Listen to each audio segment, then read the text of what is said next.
லூக்கா எழுதின சுவிசேஷம் 7ஆம் அதிகாரம் 47 லூக்கா 7:47. சொல்லுகிறேன், இவள் செய்த அநேக பாவங்கள் மன்னிக்கப்பட்டது, இவள் மிகவும் அன்பு கூர்ந்தாலே எவனுக்கு கொஞ்சம் மன்னிக்கப்படுகிறதோ அவன் கொஞ்சமாய் அன்பு கூறுவான் என்று சொல்லி, இங்கே நான் பார்க்கும் பொழுது இவள் செய்த அநேக பாவங்கள் மன்னிக்கப்பட்டது. காரணம், இவள் மிகவும் அன்பு கூர்ந்தாளே.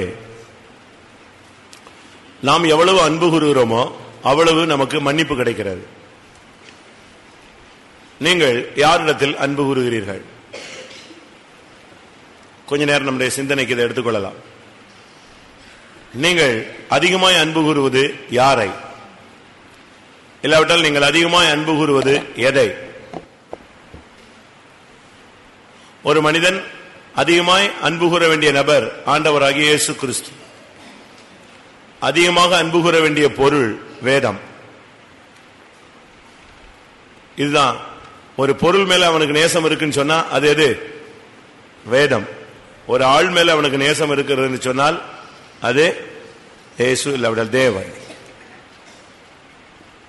உன் முழு இருதயத்தோடும், உன் முழு ஆத்துமாவோடும், உன் முழு மனதோடும், உன் முழு பலத்தோடும் உன் தேவனாகிய கர்த்தரிடத்தில் அன்பு கூறுவாயாக என்பதே பிரதான கற்பனை. நாம் யாரை நேசிக்கிறோம்? மனிதனையா?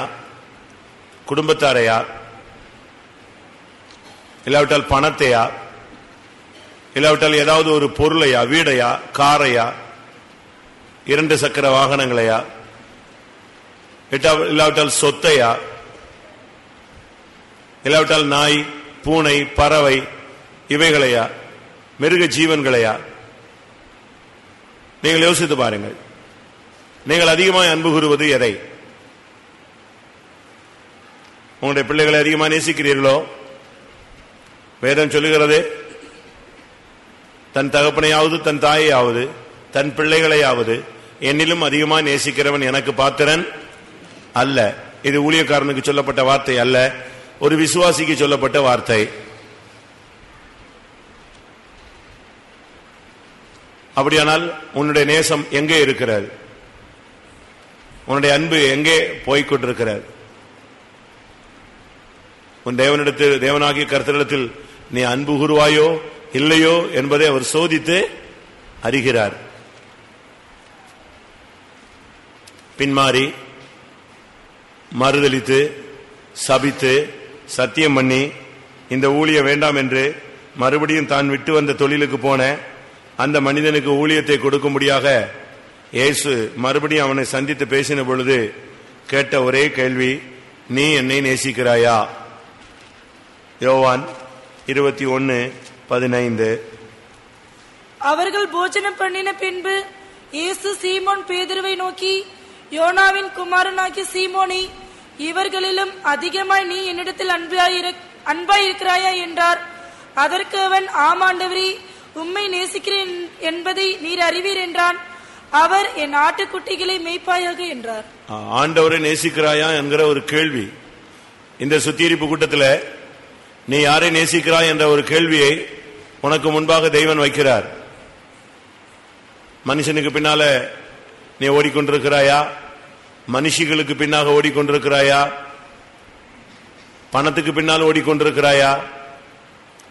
உலக பொருட்களை நீ அதிகமாக நேசிக்கிறாயா?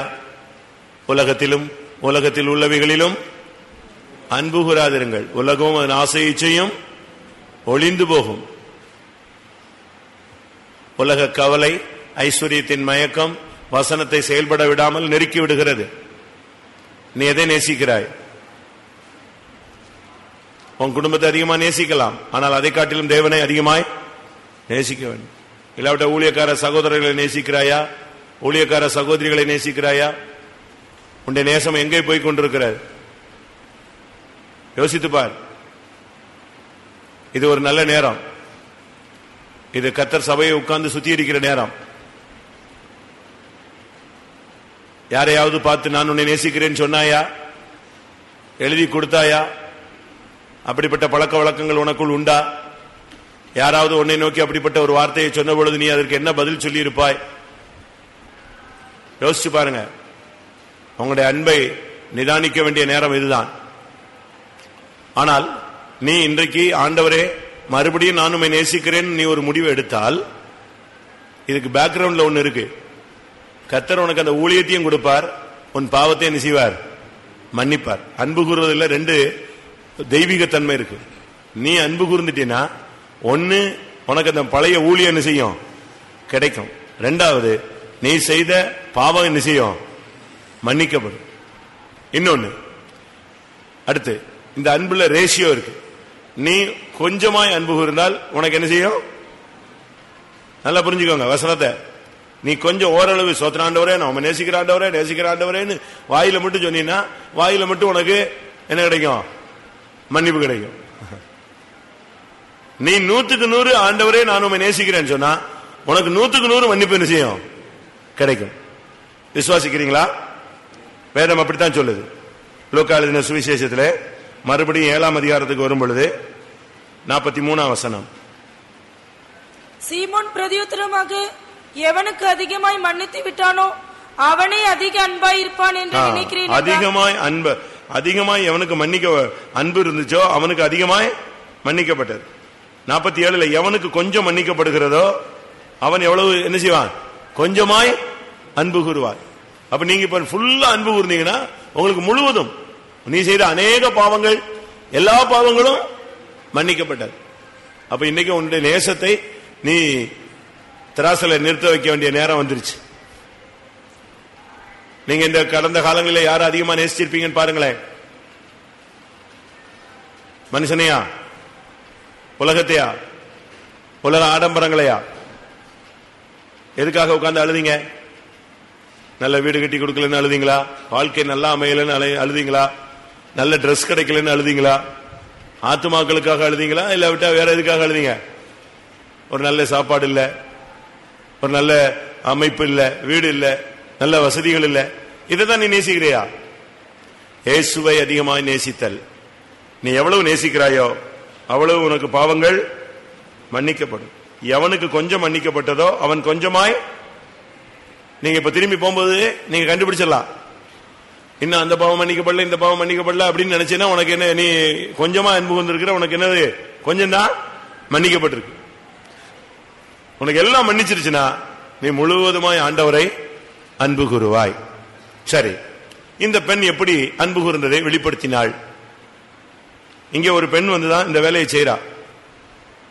அவ 3 காரியம் செஞ்சா. 1, கண்ணீரினால் கால்களை நனைத்தாள். தன் தலை மயிரினால் அவைகளை துடைத்தாள்.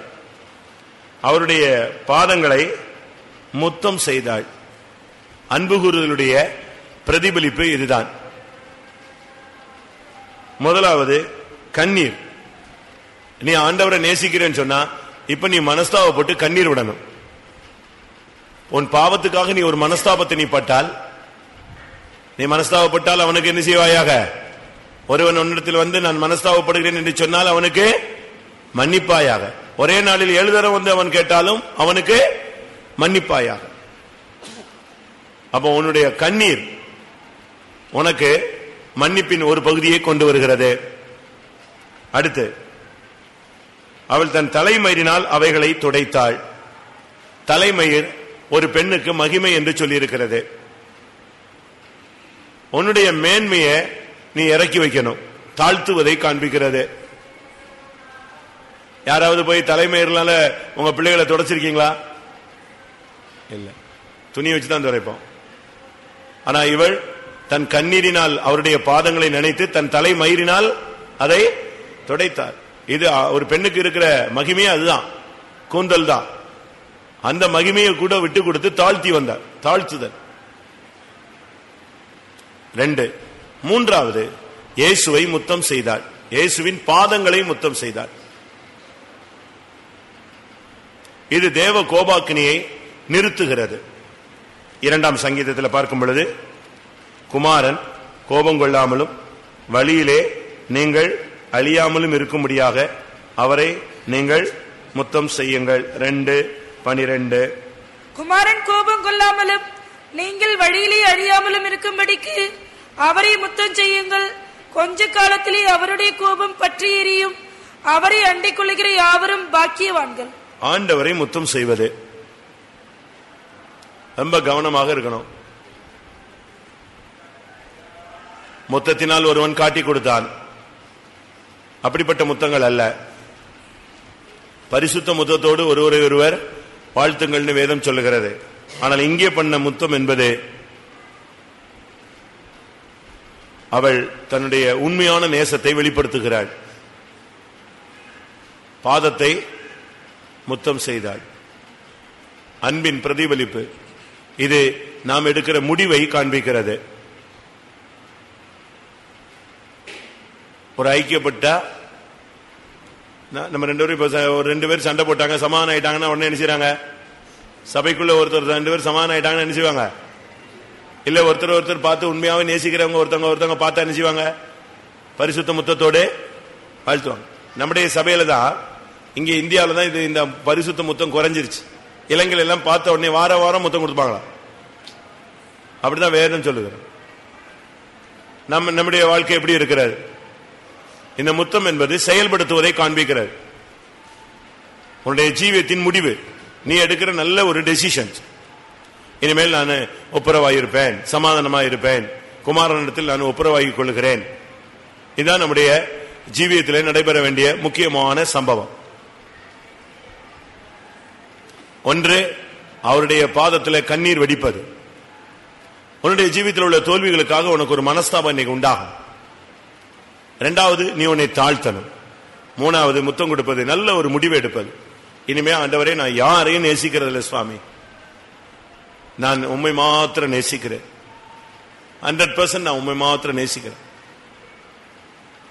இயேசு பேதுருவிடத்தில் 3 விசை இந்த கேள்வியை கேட்டார்.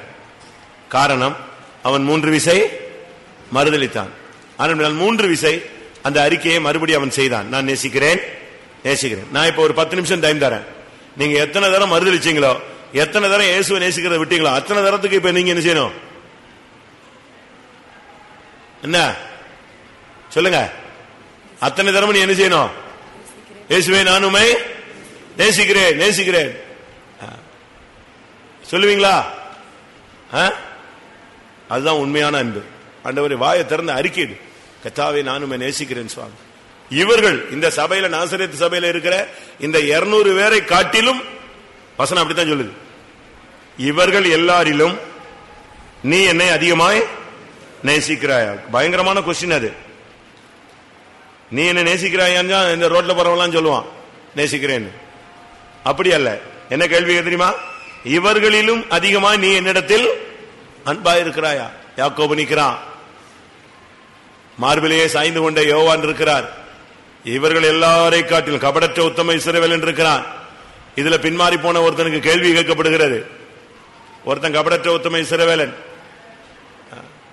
யோவான் எப்பொழுதும் இயேசுவின் மார்பிலேயே சாய்ந்து கொண்டிருப்பவன். இப்படி ஒவ்வொருத்தருக்கும் ஒவ்வொரு தகுதி இருக்கு. இவைகளுக்கு மத்தியில ஒரு தகுதியும் இல்லாத, சபித்து மறுதலித்து சத்தியம் பண்ணி பின்மாறி போனதான மனுஷனிடத்துல கேட்கிற கேள்வி, இவங்க எல்லாரை காட்டிலும் நீ என்னை அதிகமாய் நேசிக்கிறாயா? ஆமாண்டவரே, நான் உம்மை நேசிக்கிறேன். அவ்வளவுதான். அடுத்து கேட்டார், நீ என்ன நேசிக்கிறாயா?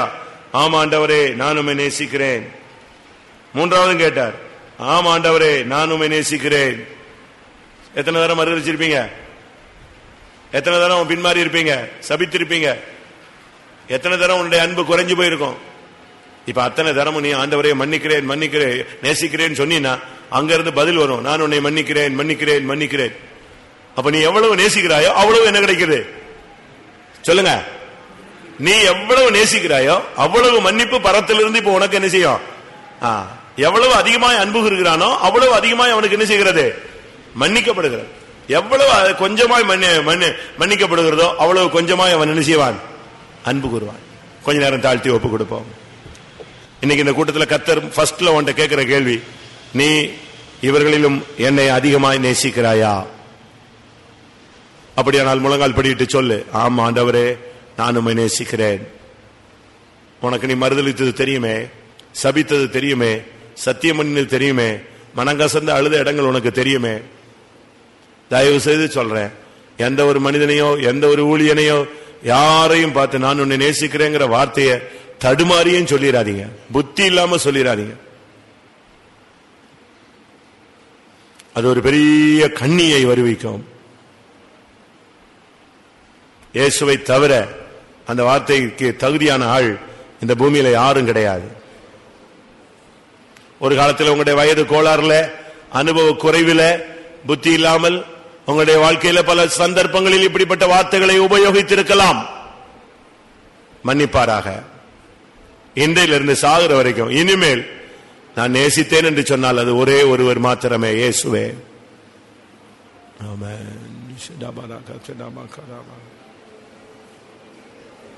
நான் உன்னை அண்ணன் மாதிரி நேசிக்கிறேன், அக்கா மாதிரி நேசிக்கிறேன், என் தங்கச்சி மாதிரி நேசிக்கிறேன். நம்பாத. கவுத்திட்டான்னு அர்த்தம், கவுத்திட்டான்னு அர்த்தம், கவுந்துட்டேன்னு அர்த்தம், விழுந்துட்டேன்னு அர்த்தம். வாழ்க்கை பாதாளத்தை நோக்கி பயணப்பட ஆரம்பித்து விட்டது என்ற அர்த்தம். எந்த வயதான நபரா இருந்தாலும் சரி, வாலிபர்களா இருந்தாலும் சரி, சிறியோரா இருந்தாலும் சரி, நேசிக்கிறேங்கிற வேர்டை மட்டும் யூஸ் பண்ண அனுமதிக்காத. நீயும் வாழ்க்கையில அனுமதிச்சிடாத, பேசிடாத. அப்படி சொன்னால் சொல்லு, இயேசுவே நான் உம்மை நேசிக்கிறேன், என் இதயபூர்வமாய் நேசிக்கிறேன், என் உளப்பூர்வமாய் நேசிக்கிறேன், 100% உம்மை நேசிக்கிறேன். நீ எவ்வளவு நேசிக்கிறாயோ, இந்த கூட்டத்தில் எவ்வளவு நீ முடிவெடுக்கிறாயோ அவ்வளவு உனக்கு மன்னிக்கப்படுகிறது. சொல்லுங்க, ஆய திறந்து சத்தமா சொல்லு, இயேசுவே நான் உம்மை மாத்திரம் நேசிக்கிறேன். கிறிஸ்துவின் அன்பை விட்டு எந்த வல்லமே என்னை பிரிக்க மாட்டாது என்று இந்த கூட்டத்தில் நான் நிச்சயித்துக் கொள்கிறேன். ஆய திறந்து நான் திரும்பவும் சொல்றேன், பிரியமானவர்களே, கர்த்தருடைய ஆவியானவர் இந்த வசனத்தை சொல்ல சொல்லி என்னை ஏவினபடினால்தான் நான் இதை எடுத்து பேசினேன். இது நான் ஆயத்தமாகி எடுத்துக்கொண்டு வந்த காரியம் அல்ல. இந்த கூட்டத்தில் கடந்து வந்த உன்னை நோக்கி தேவன் அனுப்புகிற வார்த்தை, இயேசுவே நான் உம்மை நேசிக்கிறேன், இயேசுவே நான் உம்மை நேசிக்கிறேன். வாயை திறந்து சத்தமா சொல்லு, பிசாசு ஓடட்டும். நீ ஊழியக்காரரா இருந்தாலும் சரி, விவாகமானவர்களோ ஆகாதவர்களோ யாராக இருந்தாலும் சரி, இந்த நாட்கள் அதிகமாய் கர்த்தரை நேசிக்க கர்த்தர் எல்லாரையும் பலப்படுத்த முடியாது. ஸ்தோத்திரம் பண்ணுவோம். ஆம், அடுத்த பகுதியாக உட்கார். நாம் காலையில் எரிகோவில் புகுந்ததான ஆகான், அவன் அங்கிருந்து ஒரு தவறு செய்தான். அந்த ஒரு தவறினால் சம்பவித்த விளைவுகள், எவ்வளவு நஷ்டங்கள் என்று நாம் காலையில் சிந்தித்தோம். அது காலையில் வந்தவங்க ஓரளவு புரிந்திருப்பீர்கள். இப்பொழுது மாலையில் எரிகோவை குறித்து நாம் சிந்திக்க போகிறோம். எரிகோ, எரிகோன்னு சொன்ன உடனேயே நமக்கு உடனே அறிவில வரக்கூடிய ஒரு சம்பவம் என்னன்னு சொன்னா, யாரு சொல்லுங்க, யாரு? ராகாப். எரிகோன்னு சொன்ன உடனே எபிரேயர் 11ஆம் அதிகாரத்தில் அந்த விசுவாச வீரர்களுடைய கதைகளை சொல்லிக்கொண்டே வரும்போது, அப்படியே வந்துட்டு இருக்கும்போது யார் வந்துடுறா? எபிரேயர்ல 11:30 நான் பார்க்கும் பொழுது, விசுவாசத்தினாலே அவர்கள் எரிகோ பட்டணத்தின் மதில் மேல் 7 நாள் சுற்றி வரும்போது எது விழுந்தது? மதில் விழுந்தது. ஆனா அதே நேரத்தில் அடுத்த சப்ஜெக்ட், மெயின் சப்ஜெக்ட் யார் தான்? ராகாப். அப்படின்ன வேசிங்கிற ஒரு, எரிகோன்னு சொன்ன உடனே ராகாப் வேசி. இப்படித்தான் ஒரு அறிமுகம் கிடைக்கிறது. உன்னை பற்றி அறிமுகம் என்ன? பரிசுத்தவான் என்று அழைக்கப்படுகிறாயோ, இல்லாவிட்டால் உன்னுடைய ஜீவியத்தினுடைய தோல்விகளின் நிமித்தம் உள்ள பெயர்கள் மூலமாய் நீ அழைக்கப்படுகிறாயோ?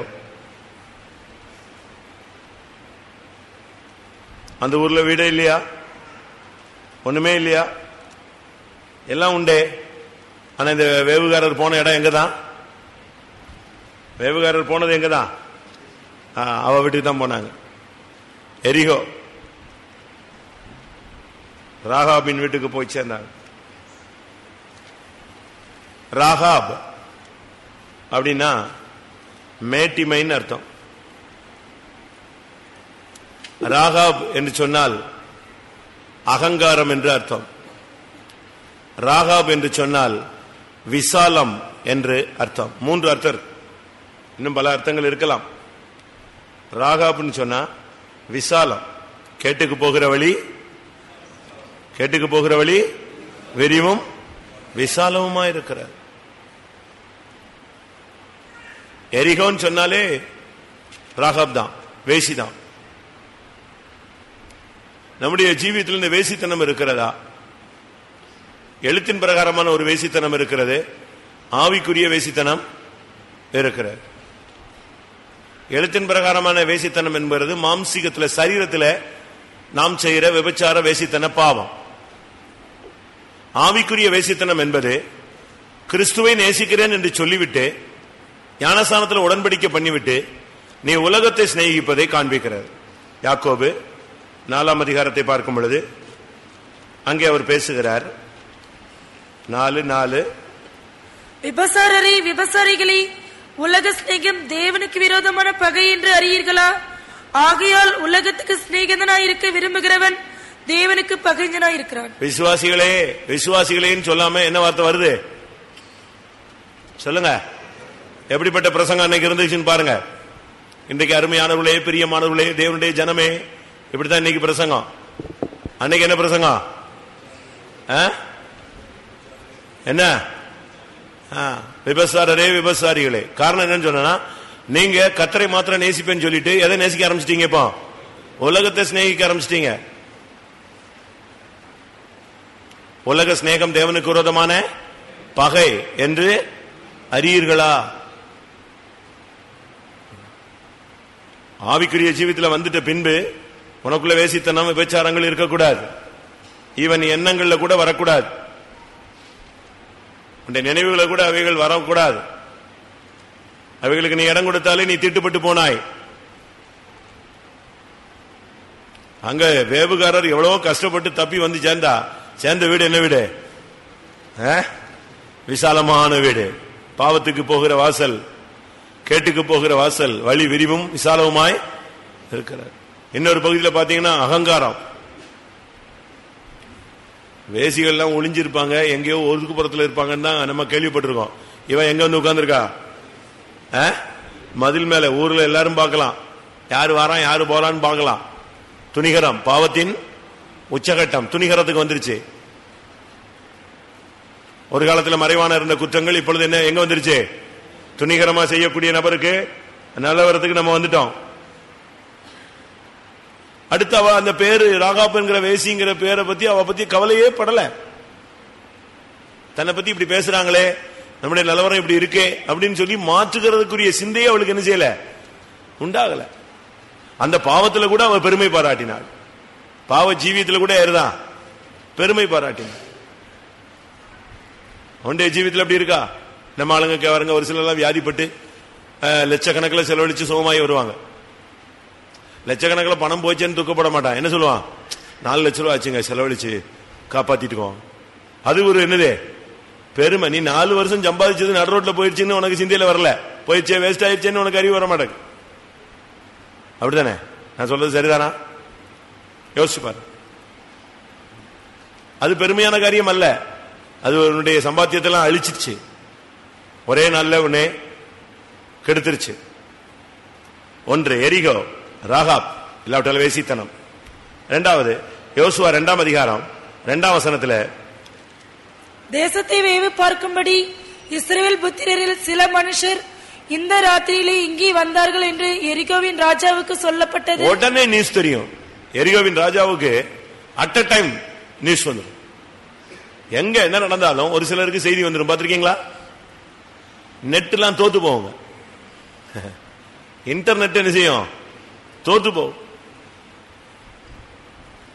இலங்கையில முந்தி நடந்தது சொல்ல. இலங்கையில ஒரு நைட்ல ஒரு அம்மா இறந்துட்டாங்க. சரி, இப்போ அடக்காராதனை நாளைக்கு வைக்கணும். அது எப்படி எல்லாருக்கும் போய் சொல்றது? எப்படி பாஸ் பண்ண முடியும்? எல்லாருக்கும் எப்படி உடனே சொல்ல முடியும் அப்படின்னு யோசிச்சாங்களாம். அப்ப நைட்ல அந்த பாசுக்கு சொன்னாராம், இப்ப நைட்லயே இறந்துட்டாங்க, இப்போ காலையில எப்படி போய் சொல்றது? எப்படி எல்லாருக்கும் போய் சொல்ல முடியுமா? டயத்துக்குள்ள அவங்களுக்கு நியூஸ் ரீச் ஆகி எல்லாரும் வந்துருவாங்களா அப்படின்னு யோசிச்சாங்களாம். அப்படி பேசிட்டு இருக்கும்போது ஒருத்தர் சொன்னாராம், வேற ஒண்ணு இல்ல. இப்பவுமே போய் அந்த அம்மாவை தட்டி எழுப்பி சொல்லிட்டா, இந்த அம்மா நைட்டுக்குள்ள யார் வீட்டுல சொல்லிடும்? எல்லா வீட்லயும் சொல்லிடுவாங்க. இவங்க ஆல் இண்டியா ரேடியோ. அவங்களுக்கு தெரிஞ்சிருச்சுன்னா அது பிறகு அவங்க என்ன செய்ய முடியாது, தூங்க மாட்டாங்க. இந்த பார்ட்டிக்கு தெரிஞ்சா போதும், உடனே எங்க போயிடும், எல்லா வீட்லயும் சொல்லிடுவாங்க. அப்படி யாராவது இங்க இருக்கீங்களா, நேஷனல் பெர்மிட் வந்தீங்க, உடனே போனை போட்டு, உடனே செல்ல போட்டு, உடனே வேர்த்து விறுவிறுத்து சாப்பிடாம கூட உங்களுக்கு சொல்லணும்னு தான் வந்தேன். எப்படி இப்படி ஆளுங்களாம் இருக்கீங்களா? செத்ததை சொல்லுங்க, தப்பு இல்ல, எல்லாரும் வந்துருவாங்க. மத்த கதையை என்ன செய்யாதீங்க, சொல்லாதீங்க. எரிகோவினுடைய ஆவி என்ன தெரியுமா? எரியோவுடைய ராஜாவுடைய ஆவி உடனே நியூஸ் கேதர் பண்ணிட்டே இருப்பான். சிஸ்டர்ஸ் எங்க விசிட்டிங் போனாங்க, பாஸ்டர் எங்க போனாரு, இந்த விசுவாசி எங்க போனா, இவன் ஏன் அங்க போனா, இவன் ஏன் இத்தனை மணிக்கு அங்க நின்னா, எல்லா நியூஸும் எடுத்துக்கிட்டு கேதர் பண்ணிட்டே இருக்கிற ஒரு ஆவி. நமக்கு அதெல்லாம் தேவையில்லை. அடுத்தவங்க அதெல்லாம் நமக்கு என்ன இல்லை, தேவையில்லை. உன் குடும்பத்தை பாரு, உன் சொந்த குடும்பத்தை பாரு, உன் பிள்ளைய பாரு, உன் மனைவி பாரு, உன் புருஷனை பாரு. ஓகே, அதோட முடிஞ்சது. நீ பரலோகத்துக்கு போறதுக்குள்ள ஒளிய பாரு. எரிகோவின் ராஜா ஒரு வேசியின் வீட்டுக்கு ஆள் வந்தாச்சு. ஒரு வேசியின் வீட்டுக்கு ஆள் வந்துச்சுன்னு உடனே எங்க வந்துட்டான், வேவு பார்க்க வந்துட்டாங்கன்னு உடனே அவனுக்கு நியூஸ் தெரிஞ்சிருச்சு. 3வது வசனத்துல உடனே ஆள் அனுப்பிட்டான். உடனே ஆள் அனுப்பி என்ன விஷயம், ஏது, யார் வந்தது, யார் போனது? அது ஒரு ஆவி, சந்தேகத்தின் ஆவி. உடனே உடனே உடனே. உங்களுக்கு அப்படி இருக்கா? தூக்கம் வராது, சாப்பிட மாட்டாங்க. அவங்களுக்கு நியூஸ் தெரிஞ்சிருச்சுன்னு சொன்னா அவ்வளவுதான், தூக்கம் வராது, சாப்பாடு எடுக்காது, அலைஞ்சு திரிஞ்சு ஓடி அங்க போய் ஏதாவது சொல்லிட்டு வந்துருவாங்க. இருக்கா? எரிகோவின் ஆவி இருக்கா? ஆள் அனுப்புறது. ஆள் அனுப்பினான். உடனே எரிகோவின் ராஜா அந்த இடத்துக்கு என்ன செய்தான்? ஆள் அனுப்பி, உன் வீட்டுக்குள் பிரவேசித்த மனிதர் யார், வெளியே கொண்டு வா, உடனே கூட்டு வா. யார் வந்தது போனது, எத்தனை மணிக்கு நீ இருந்த, எத்தனை மணிக்கு நான் வந்தேன், இப்படி எல்லாம் ஒருத்தர் பின்னால போக முடியாது. கள்ளம் பெருசா, கிறிஸ்துவுக்குள்ள சமானமா நம்பி வாழ்ந்துட்டு போயிடணும், அவ்வளவுதான். நீங்க இந்த ஆள் அனுப்பி சோதிச்சு செக் பண்ணி, ஒரு இடத்துல ஒரு புருஷன், நான் அவனை துரத்தி விட்டேன், ஓடிடு, சபைக்கே வரக்கூடாதுன்னு துரத்தி விட்டேன் அவனை. சின்ன வயசு பையன் தான், கல்யாணம் கட்டி வந்திருக்கான். அவனுக்கு அவளுக்கு மேல ஒரு டவுட், ஒருவேளை நம்மளை விட வசதியானவன் வந்தா இவ போயிடுவாளோன்னு ஒரு டவுட். அதுக்கு போய் என்ன பண்ணிருக்கான் தெரியுமா? பக்கத்து தெருவில் போய் ஒரு பையனை கூப்பிட்டு ஒரு லெட்டர் இந்த பொண்ணுக்கு எழுதுற மாதிரி, நான் ரொம்ப வசதியானவன், நான் ரொம்ப அப்படிப்பட்டவன் எப்படிப்பட்டவன், நீ சம்மதம் தெரிவிச்சா இந்த லெட்டருக்கு பதில் லெட்டர் என்ன செய், உடனே கொடுத்து விடுன்னு சொல்லிட்டு கொடுத்துட்டு, இவன் பக்கத்து தெரு கடையில நிக்கிறான். இவன் என்ன ஆக்ஷன் பண்றான்னு பாக்குறது. இவன் எல்லாம் விசுவாசியா சொல்லுங்க? அந்த பையன் போய் நேரம் அந்த பொண்ணு புதுசா கல்யாணம் கட்டி வந்து 1 மாசம் கூட ஆகல, அதுகிட்ட போய் அந்த குட்டி பையன் போய் பக்கத்து வீட்டு பையன் போய் கொடுத்துட்டான். அவ வாங்கி படிச்சு பார்த்தா, எவன்டா எழுதுனது அப்படின்னு சொல்லிட்டு உடனே மாமனார் மாமியாரெல்லாம் கூப்பிட்டு கலக்கிட்டான். இங்க பாருங்க, ஒரு பையன் வந்து ஏதோ இந்த ஊர்ல உள்ள, நான் புதுசா வந்திருக்கிறேன், எவனோ ஒருத்தர் லெட்டர் கொடுத்து விட்டுருக்கான், இந்த பாருங்க அப்படின்னு சொல்லி மாமனார் மாமியாரெல்லாம் நெஞ்சாச்சே கிளப்பிட்டா. அவங்க ஓடி போய் கடைசியில ஊரே கிளப்பி அந்த குடும்பத்தில் உள்ள அந்த பையனை போய் பிடிச்சிட்டாங்க. பிடிச்சி, யாரா கொடுத்தது இது, எவன்டா கொடுத்தது என் குடும்பத்தை கெடுக்க, போய் கத்துன உடனே அந்த குட்டி பையன், இந்த அண்ணன் தானே கொடுத்தாரு அப்படின்னா. எந்த அண்ணன் தான் கொடுத்தாரு? எந்த அண்ணன் தான் கொடுத்தது? புருஷன் தான். எப்படி இருக்கும்? நான் சொன்ன, சபைக்குள்ள கால் வைக்காத, ஓடிடு, கிட்ட வராத. இப்படி எல்லாத்தையும் குழிக்க வச்சா நோவா பேல மாதிரிதான் இருக்கும் சபை. அப்படிலாம் நமக்கு தேவையில்லை. இவங்களெல்லாம் மன்னிச்சு சபைக்குள்ள கொண்டு வந்து சபையை பரிசுத்தமாக்கி கொண்டு போகணும்னு அவசியம் இல்லை. இவன் இயேசுவே நம்ப மாட்டான், தோமாவுக்கு அண்ணனா இருப்பான். நான் கைகளையும் கால்களையும் தொட்டு பார்த்தால் ஒழிய நான் என்ன செய்ய மாட்டேன். நம்பலன்னா போ. அதனால சிலுவையில் மறிச்சது பொய்ன்னு போயிடும். நீ சந்தேகப்பட்ட உன் குடும்பம் நஷ்டம் அடையுது, அவ்வளவுதான், வேற ஒண்ணு கிடையாது. உன் வாழ்க்கை நஷ்டம் அடையுது. யோசுவா 2ஆம் அதிகாரம் 11ஆம் வசனம். கேள்விப்பட்ட போது எங்கள் இருதயம் கரைந்து போயிற்று, உங்களாலே எல்லாருடைய தைரியம் அற்று போயிற்று. எரிகோவினுடைய தன்மை, ஜனங்களுடைய தன்மை என்னன்னா, ஒரு ஸ்டெடி மைண்ட் கிடையாது, ஒரு நிலவரமான ஆவி கிடையாது. ஒரு சின்ன பிரச்சனைனா இருதயம் கரைஞ்சு போயிடும், உடனே தைரியம் எல்லாம் போயிடும். பார்த்த ஆள் ஜெய்ஜாண்டிக்கா இருப்பாங்க, ஆனா மனசுல என்ன இல்ல, ஒரு ஸ்ட்ராங் கிடையாது. கோழைத்தனம், ஏமாளிகள், பயந்தவர்கள். யாரு? எரிகோவின் ஆளுங்க. அந்த பெண் சொல்றா பாருங்களா, உங்களை பத்தி நாங்க கேள்விப்பட்டோம், எங்க இருதயெல்லாம் நெஞ்சிருச்சு, கரைஞ்சு போச்சு, தைரியம் எல்லாம் சுத்தமா அற்று போயிடுச்சு. விசுவாச ஜீவியத்தில் வந்துட்ட பிறகு நீதிமான்கள் எப்படி இருப்பாங்க? சிங்கத்தை போல தைரியமா இருப்பார்கள். நீ சத்தியத்துக்குள்ள வந்துட்ட பிறகு நீ ஸ்ட்ராங்கா மாறிடணும். பள்ளியை பார்த்து பயப்படக்கூடாது, இருட்டை பார்த்து பயப்படக்கூடாது, பூனையை பார்த்து எந்திரிச்சு ஓடக்கூடாது, சிங்கத்தை பார்த்து நினைச்ச கூடாது, பயப்படக்கூடாது. சிங்கத்தின் வாயை கத்தரை நினைச்சுவாரு, கட்டுவார். உனக்கு போல்ட்னஸ் வேணும். நசரேனா இயேசுவின் நாமத்தில் உள்ள வல்லமை உன்னோடு கூட என்ன செய்து இருக்கு, தைரியமா இருக்கணும். அவங்களுடைய இருதயம் எல்லாம் அற்று போயிட்டு, இருதயம் எல்லாம் கரைந்து போயிட்டு, தைரியம் எல்லாம் அற்று போயிட்டு. இந்த மார்க்கத்தில் வந்த பிறகு நீ சத்தியத்தில் ஸ்ட்ராங்கா நில்ல, குழம்பாத, பிடிப்பு இல்லாம இருக்காத, இதுவா அதுவான்னு யோசிக்காத. நான் விசுவாசிக்கிறவர் இன்னார் என்றே அறிவேன், நாங்கள் இடைவிடாமல் ஆராதிக்கிற தேவன் எங்களை தப்புவிக்க வல்லவர். அப்படி தப்புவியாமல் போனாலும் நாங்கள் பொற்சிலையை பணிந்து கொள்வதில்லை என்பதை ராஜாவாகிய நீர் அறிந்திருக்க வேண்டியது அவசியம். தைரியமா இருக்கணும். யோசுவா 6ஆம் அதிகாரம் 1ஆம் வசனம். எரிகோ இஸ்ரவேல் புத்திரருக்கு முன்பாக அடைக்கப்பட்டிருந்தது, ஒருவரும் வெளியே போகவும் இல்லை, ஒருவரும் உள்ளே வரவும் இல்லை. பிரச்சனைன்னு சொன்னா ஒருத்தனும் வெளியே வர மாட்டான், ஒருத்தனும் உள்ள வர மாட்டான், வீட்டை பூட்டிட்டே கிடக்குறது. நீ உனக்கு அவ்வளவு தைரியம் இல்லையா? எவ்வளவு பெரிய மதில கட்டி வச்சிருக்கிற. ஒரு சின்ன பிரச்சனைனா போதும், உடனே கோயிலுக்கு போக மாட்டான், பைபிள் படிக்க மாட்டான், குளிக்க மாட்டான், ஜெபம் பண்ண மாட்டான், அப்படியே உட்கார்ந்துருவான். அப்படியாளா நீங்க? நாசரேத் எப்படி? நாங்க என்ன வந்தாலும் பயப்பட மாட்டோம்னு சொல்றீங்களா? எத்தனை பாஸ்டரை பார்த்துட்டோம் அப்படின்னு சொல்றீங்களா? யோசிச்சு பாருங்க. அவங்க எரியோவுக்கு சுத்தி ஆளுங்க வந்துட்டாங்க, உடனே ஒருத்தனும் உள்ளே வர மாட்டான், வெளியே வர மாட்டான், அப்படியே உள்ளே அடைபட்டு கிடக்கிறது. பிரச்சனை வந்த உடனே எலியா கூட இப்படி ஒரு சூழ்நிலை வந்தது. ஓடி போய் எங்க போய் உட்காந்துக்கிட்டான்? பேசாம போய் ஒரு கெபிக்குள்ள போய் உட்காந்துக்குவான். அவனுக்கு பிரச்சனைன்னு சொன்னா அவனால அதை எதிர்கொள்ள முடியல. ஒரு காலத்துல பயங்கரமா எதிர்கொண்ட ஆள் தான், எழுத்து நின்று அக்னி இறக்கின ஆள் தான். ஆனா இப்ப அப்படி இல்ல, இப்ப போய் போய் கபிக்குள்ள போய் உட்கார்ந்துக்கிறது. ஒரு சின்ன பிரச்சனை ஏதாவது ஒண்ணுன்னா உடனே அதை பேசி தீர்த்து கிளியர் பண்ணு. ஒரு பிசாசு போராட்டமா எழுத்து நில்லு, ஆண்டவருடைய சமூகத்தில் விழுந்து கிட, கர்த்தர் உனக்கு பதில் கொடுக்கிற வரைக்கும் உட்காரு, முழங்கால போடு. நீ அதுக்காக வீட்டை அடைச்சு போட்டு கோயில அடைச்சு போட்டு ஓடி போயிடாத, தேவ சமூகத்துக்கு வராம போயிடாத. வரும் எதிர்நீச்சல் போட்டு நீ என்ன செய்யணும்? பழகணும். அவங்களுக்கு நம்பிக்கை என்ன தெரியுமா? அந்த மதில் தான். அவங்களுக்கு நம்பிக்கை எதுதான்? அந்த மதில் தான். ஒவ்வொருத்தரும் அதை பத்தி வித்தியாசமான கருத்துக்கள் சொல்றாங்க. எரிகோவில் மதில் 27 அடி அதிகம் அகலமா இருந்துச்சான். அதனாலதான் யார் வீடு கட்டி வச்சிருந்தா? கோட்டைச்சோறு மேலதான் யார் வீடு இருந்துச்சு? ராகாவுடைய வீடு இருந்துச்சு. எப்படி இருக்கும் பாத்தீங்களா? அவ்வளவு பெரிய கோட்டையை கட்டிட்டு நம்பிக்கையோட உள்ள உட்கார்ந்து இருக்கான். அவனுக்கு நம்பிக்கை உலகத்தின் மேல. நகை இருக்கு, பணம் இருக்கு, இடம் இருக்கு, நிலம் இருக்கு.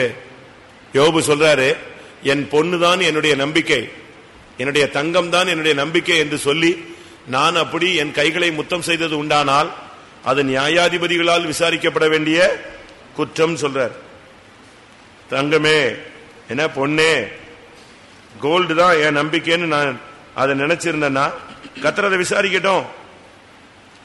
யோபு இல்லையா? யோபு 31:24. நான் பொன்னின் மேல் என் நம்பிக்கையை வைத்து தங்கத்தை பார்த்து நீ என் ஆதரவு என்று நான் சொன்னதும், என் ஆஸ்தி பெரிதென்றும் என் கைக்கு மிகுதியும் கிடைத்ததென்றும் நான் மகிழ்ந்ததும். பாத்தீங்களா, பொண்ணை பார்த்து தங்கத்தை பார்த்து நீதான் என் ஆதரவு, பரவாயில்ல, ஒரு 40 பவுன் கையில இருக்கு, நம்ம கழுத்துல போடாட்டாலும் இருக்கு அப்படின்னு ஒரு ஆதரவு இருக்கா, நம்பிக்கை இருக்கா அவனுக்கு? இன்னைக்கு போயிட்டேன்னா நீயும் போட மாட்டே, யாரோ ஒருத்தன் போடுவானே, அப்படிதானே? தங்கத்தின் மேல் உனக்கு நம்பிக்கை வந்துருச்சா? உனக்கு யார் மேல ஆதரவு வந்திருக்கு?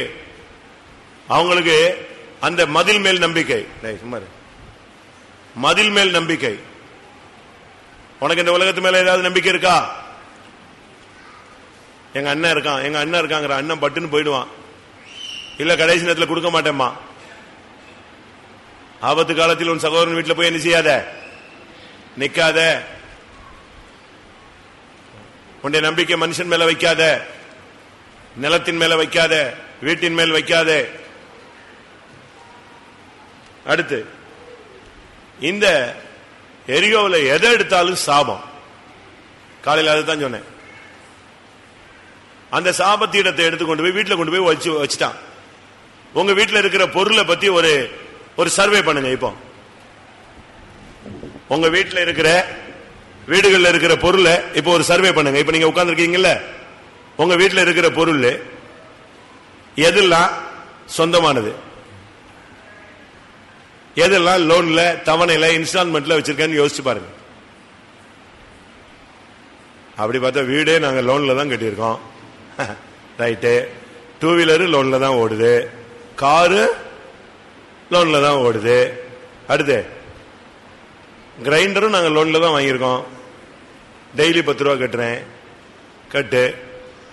அப்போ உனக்குன்னு ஒண்ணுமே இல்லையே, அப்படித்தானே? கடன் வாங்குகிறவன் கடன் கொடுத்தவனுக்கு அடிமை. எனக்கு 3 வீடு இருக்கு, 7 வீடு இருக்குங்கிற, எல்லா பேப்பரும் பேங்க்ல தானே இருக்கு. அவன் தானே ஓனரு, அவன் தானே ஓனரு, நீ ஓனர் இல்லையே.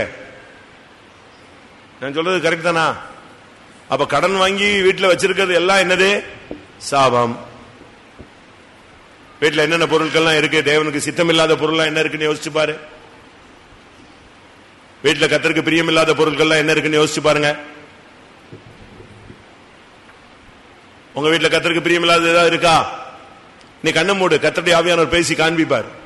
இதெல்லாம் சாபத்தீடு, இது தேவனுக்கு பிரியமில்லாதது, இது உன் நேரத்தை வீணாக்குது, இது உன்னுடைய பரிசுத்தத்தை கெடுக்குது, இது உன்னுடைய தெய்வீகத்தை கெடுக்குது, இது கர்த்தருக்கு பிரியமில்லாத பொருள். ஆவியானவர் இந்த கூட்டத்தில் உன்ட்ட பேசினா, கூட்டம் முடிஞ்சு 9 மணிக்கு போய் உடைச்சு தூக்கி வெளியே போட்டுருவியா? அப்படினாலும் நீ ஒரு நல்ல விசுவாசி. இல்லைன்னா நீ ஏமாத்துறன்னு அர்த்தம். உன்னையும் ஏமாத்துற, தேவனையும் ஏமாத்துற. கர்த்தருக்கு பிரியமில்லாததுன்னு ஆவியானவர் சொன்னா அதை போய் வேரோட எடுத்துரு. கஷ்டமா இருக்கா உபதேசம்? பெங்களூர்ல நான் சொல்லியிருப்பேன், ஒரு வீடு டெடிகேஷனுக்கு 2 பெரிய பாஸ்டர்ஸ் போனாங்க. வீடு டெடிகேஷன் முடிஞ்ச உடனே அந்த வீட்டெல்லாம் சுத்தி பார்த்து சொன்னாங்களா, ஏதாவது கடன் வாங்கி கேட்டீங்களான்னு கேட்டாராம் அந்த பெரிய பாஸ்.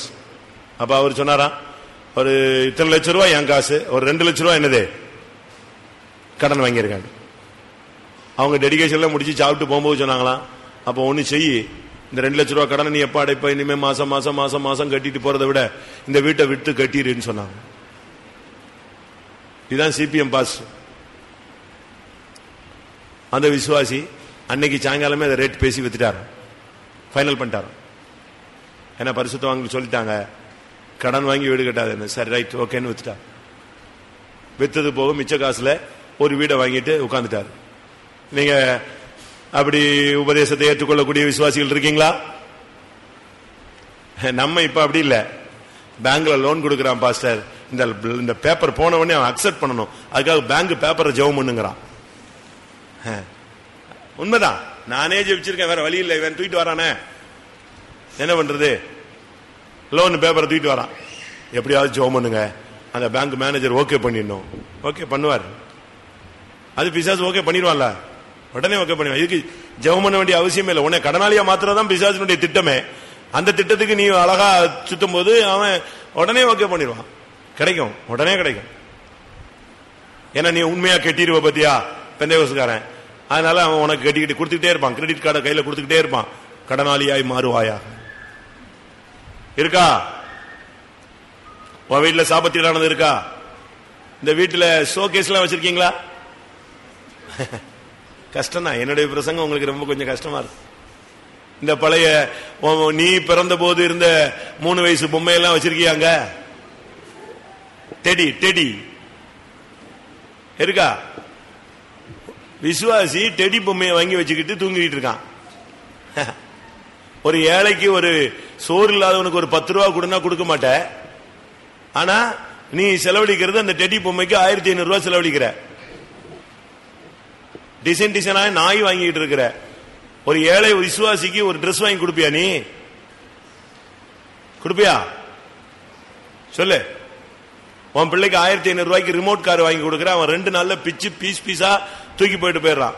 உங்க அம்மா மாசத்துக்கு எனக்கு ஒரு 100 ரூபாய் கொடுறான்னா கொடுக்க மாட்டேங்கிற. தாய்க்கு, வயசான தாய்க்கு. உண்மை நடைமுறை வாழ்க்கையே பேசுகிறேன். உன் தாய் தகப்பன் கஷ்டப்படுறாங்க. அவங்களுக்கு உனக்கு சோறு போடுறதுக்கு உனக்கு சக்தி இல்ல, அறிவு இல்ல. ஆனா உன் பிள்ளைக்கு ரிமோட் கார் 1500 ரூபாய்க்கு வாங்கி கையில கொடுக்குற. அவன் 2 நாள்ல பிச்சு போட்டுருவான். அதை பெருமையா சொல்ற. அவன் பிச்சு எடுத்துறான் பாஸ்டர். பிச்சு தான் எடுப்பான். பிசாசு அவனுக்குள்ள இருக்கு. உன் சம்பாத்தியத்தை அழிக்கிறதுக்கு அவனுக்குள்ள ஆவி வந்திருக்கு.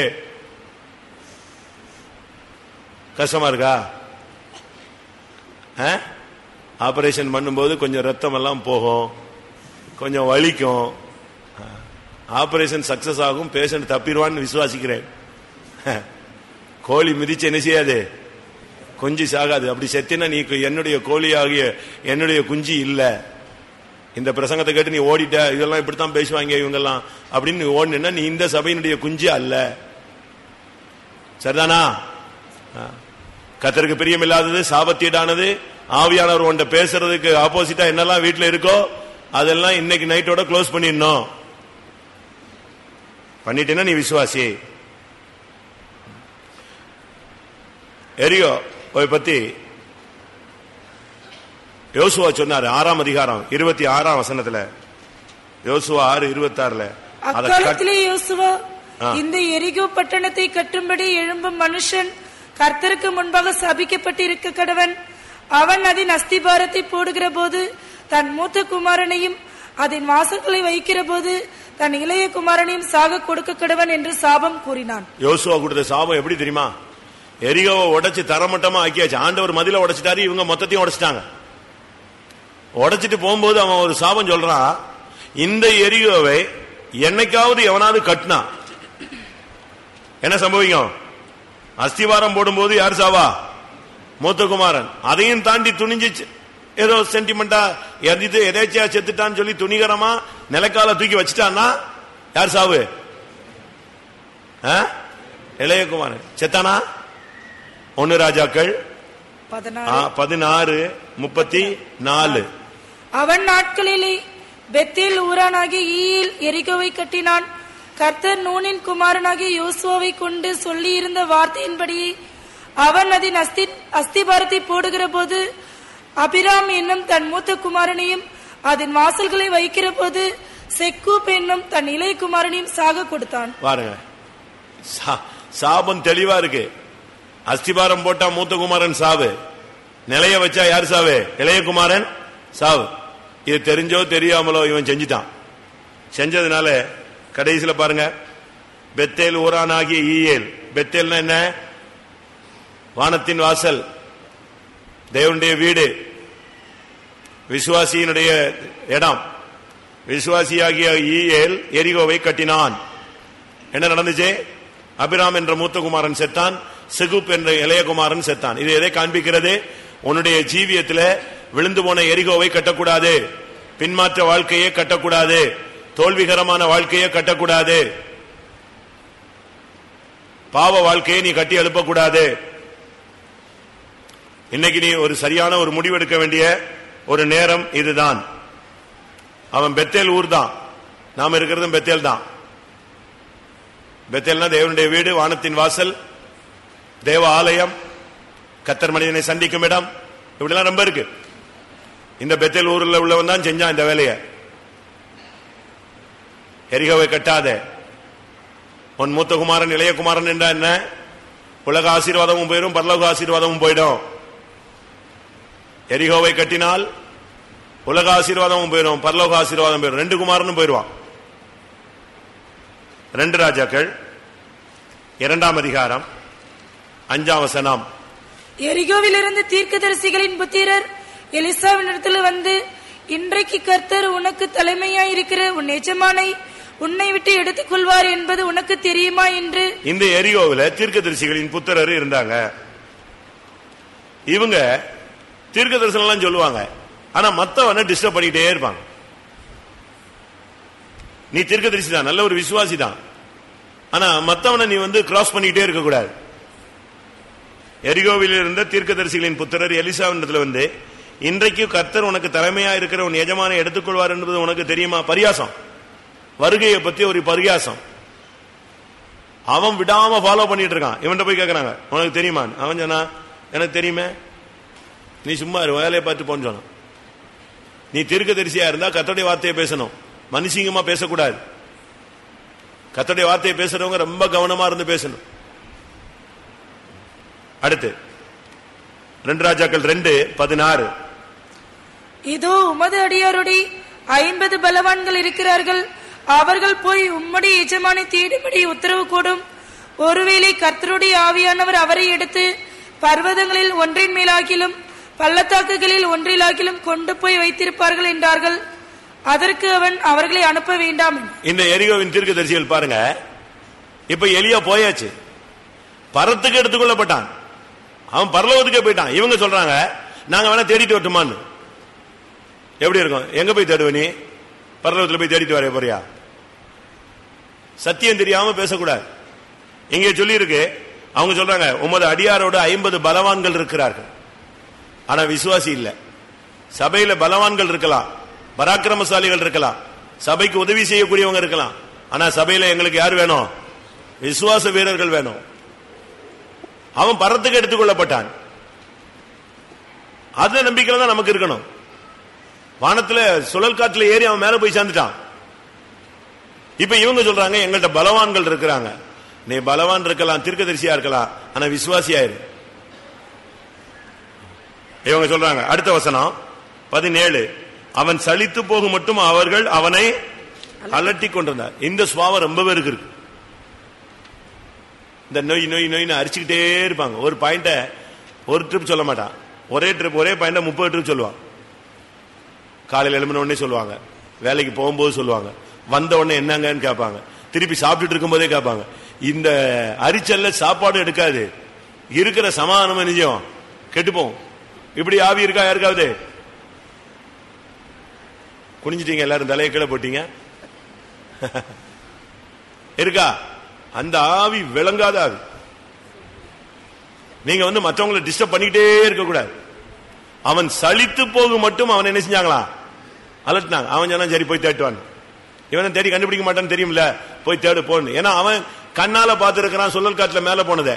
இவன்ட்ட போய் சொல்லிக்கிட்டே இருக்காங்க, இல்ல நாங்க தேடுறோம், இல்ல நாங்க தேடுறோம், இல்ல நாங்க தேடுறோம். போ. தெளிலால் சிம்சோனை அலட்டினாள். விடாம போட்டு அந்த பொண்ணு அவனை குழப்பி கடைசியில் அவன் பிரதிஷ்டையே போச்சு. நல்லா இருந்தவன், வல்லமையான மனுஷன், அவனை நாசமாக்குனது இவதான்.